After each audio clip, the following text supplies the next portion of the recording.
ಈ ವಿಡಿಯೋಗಳು ಬಂದ ಬೆನ್ನಲ್ಲೇ ಈಗ ಒಂದು ಆಡಿಯೋ ಕೂಡ ಬಂದಿದೆ. ಆ ಮಹಿಳೆಯೊಂದಿಗೆ ತುಂಬ ರೊಮ್ಯಾಂಟಿಕ್ ಆಗಿ ಮಾತನಾಡಿದ್ದಾರೆ ಅನ್ನುವಂಥ ಒಂದು ಆಡಿಯೋ ಇದೆ.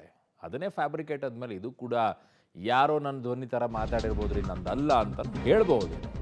ಸದ್ಯಕ್ಕೆ ಈ ಪ್ರಕರಣದಲ್ಲಿ ಈಗ ಆಡಿಯೋ ಬಹಿರಂಗವಾಗ್ತಾ ಇದೆ. ಮತ್ತೊಂದು ಸ್ಫೋಟಕ ಆಡಿಯೋ ಬಹಿರಂಗವಾಗ್ತಾ ಇರೋದು ಮಹಿಳೆಯೊಂದಿಗೆ ಅಸಭ್ಯವಾಗಿ ಮಾತನಾಡಿರುವಂಥ ಆಡಿಯೋ. ಮಹಿಳೆ ಹಾಗೂ ರಾಮಚಂದ್ರ ರಾವ್ ನಡುವಿನ ಆಡಿಯೋ ಇದು. ರೊಮ್ಯಾಂಟಿಕ್ ಆಗಿ ಮಾತನಾಡಿರುವಂಥದ್ದು. ವಿಡಿಯೋನೇ ಫ್ಯಾಬ್ರಿಕ್ ಅಂತ ಹೇಳಿದ ನಂತರ ಇನ್ನು ಆಡಿಯೋ ಅವ್ರು ಯಾರು ಕನ್ಸಿಡರ್ ಮಾಡ್ತಾರೆ? ಕೇಳಿಸ್ಕೊಳ್ಳಿ ಆಡಿಯೋನ. Good morning. Good morning sir. ಏನು ಇಷ್ಟೊತ್ತು ಎಷ್ಟು ಕಾಲ್ ಮಾಡಿದೆ ನಾನು ನಿಮಗೆ? ನಾನೇನ್ ಮಾಡ್ಲಿ, ಬೆಳಿಗ್ಗೆ 7:00 ಜಿಮ್ ಹೋಗಿದ್ದೀನಿ, ಈಗ ಜಸ್ಟ್ ಬಂದಿದ್ದೀನಿ.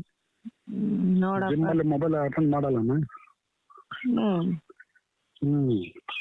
ಬ್ಯಾಗ್ ಅಲ್ಲಿ ಇಡ್ತೀನಿ, ಸೈಲೆಂಟ್ ಅಲ್ಲಿ, ಗೊತ್ತಾಗಲ್ಲ. ನಿಮ್ ಮಿಸ್ ಮಾಡ್ಕೋತಾ ಇದ್ದೆ. ಪ್ರಾಮಿಸ್ ನೀವೇನ್ ಮಿಸ್ ಮಾಡ್ಕೊಳಲ್ಲ, ಏನಿಲ್ಲ. ರಾತ್ರಿ 1:00 ನಿದ್ದೆನೇ ಮಾಡಿಲ್ಲ. ಅದೇ ನಾನು ಬರ್ತಾ ಇದೆ ಸಪ್ರೇಸ್. ಎಷ್ಟು ಸ್ವೀಟ್ ಆಗಿದೆ ಅಂತ ಅನ್ಸುತ್ತೆ. Very sweet, very nice. ಎಷ್ಟೊಂದು ಮಿಸ್ ಮಾಡ್ಕೋತಾ ಇದ್ದೀನಿ ಗೊತ್ತಾ? ಆ ಚೀಕ್ಸ್ ಕೆನೆ ಮಸ್ತ್ ಇದೆ. ಮತ್ತೆ ಗಟ್ಟಿ ಫಲೋ.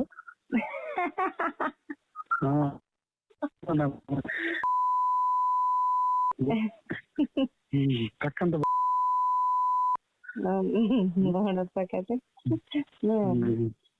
ಲವಿ ಬಂಗಾರಿ. ನಿಮ್ ಫೋನ್ ರಿಸೀವ್ ಮಾಡ್ಲಿಲ್ಲ ಅಂದ್ರೆ ಬೇಜಾರಾಗ್ಬಿಡುತ್ತೆ ನಂಗೆ. ಏನ್ ಬರ್ತದೆ? ಟಿಫಿನ್ ಎಲ್ಲ ಆಯ್ತಾ? ಇನ್ನೇ ಇಲ್ಲ ರೀ, ನಿಮ್ ಜೊತೆ ಮಾತಾಡಿದ್ಮ್ಯಾಗೆ ಟಿಫನ್ ಮಾಡೋಣ ಅಂತ. ಮತ್ತೆ ಹಲೋ. ಹಲೋ, ಹೇಳಿ. ಧಾರವಾಡ ಯಾವಾಗ ಶಿಫ್ಟಿಂಗ್?